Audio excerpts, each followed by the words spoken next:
ఇక్కడ మనం main task అన్నమాట. ఈ ఫ్లోర్ మొత్తానికి మనం ఎక్కడైతే ఎక్కువ బుర్ర పెట్టి ఎక్కువ ప్రెషర్ తీసుకొని చేసామంటే కంపల్సరీ ఈ హాల్ అనే చెప్పాలి. ఎందుకంటే మనం అగైన్ మీకు చెప్పినట్టు ప్రీవియస్ వీడియోలో చెప్పినట్టు ఇక్కడ డైనింగ్ ఏరియా లేదు. వాళ్ళకి ఒక డైనింగ్ ఏరియా అనేది ఆ సైడ్ లో ప్రొవైడ్ చేసాం.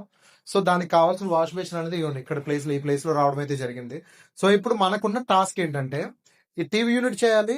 అట్ ద సేమ్ టైం దానికి రిలవెంట్ గా మనకి అక్కడ వాష్ బేసిన్ కూడా ప్రొవైడ్ చేయాలి. సో దాన్ని ఎలా ప్రొవైడ్ చేయాలో ఫస్ట్ ఇనిషియల్ గా అయితే థాట్ లేదు. టు బీ ఫ్రాంక్ నేను చెప్తున్నాను, లాస్ట్ మినిట్ వరకు కూడా దీన్ని ఏం చేద్దాం అనేది ఒక ఐడియా అయితే రాలేదు.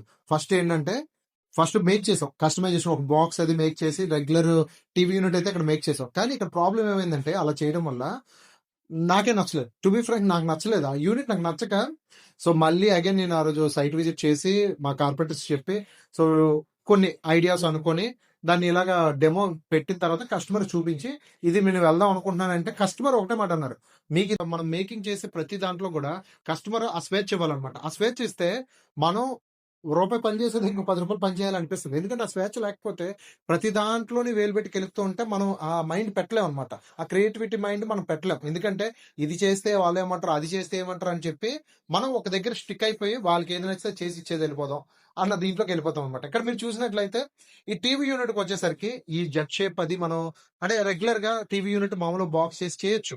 ఇది కొంతమంది నచ్చుతుంది, కొంతమంది నచ్చదు. కానీ దానికోసం కాదు. కానీ ఈ పర్టికులర్ ప్లేస్ కి ఇది యాప్ట్ అవుతుందని నాకు అనిపించింది. అది at the same time customer కూడా చాలా లైక్ చేశారు ఈ యూనిట్ వచ్చేసరికి. ఈ యూనిట్ ఏంటి?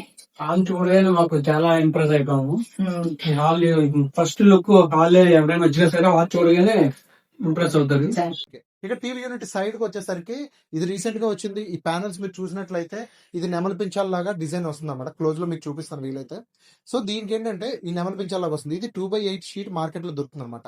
ఈ షీట్ ని లాస్ట్ మీరు నమ్మండి, లాస్ట్ లో ఇంకా మనం హ్యాండ్ ఓవర్ ఇంకా ఇచ్చేస్తున్నాం, ఇంకా అయిపోయింది అన్న టైంలో మనకి ఇది రావడం, స్టాక్ రావడం చూసినట్టే మన ప్లేస్ కి ఏదైతే గ్రే కలర్ కి ఇది మ్యాచ్ అవుతుందని నాకు అనిపించడం, వెంటనే బై చేయడం ఇవన్నీ కూడా వెంటనే జరిగిపోయాయి. కొన్నిసార్లు మనం ఎన్నో రోజుల నుంచి మనం ఆలోచించినా తట్టింది ఆ స్పాట్ లో దాని టైం వచ్చినప్పుడు అలా జరిగిపోద్ది అనమాట. అలా జరిగిందే ఈ ప్యానల్ వచ్చేసరికి ఈ ప్యానల్ అలా చేసాం అనమాట.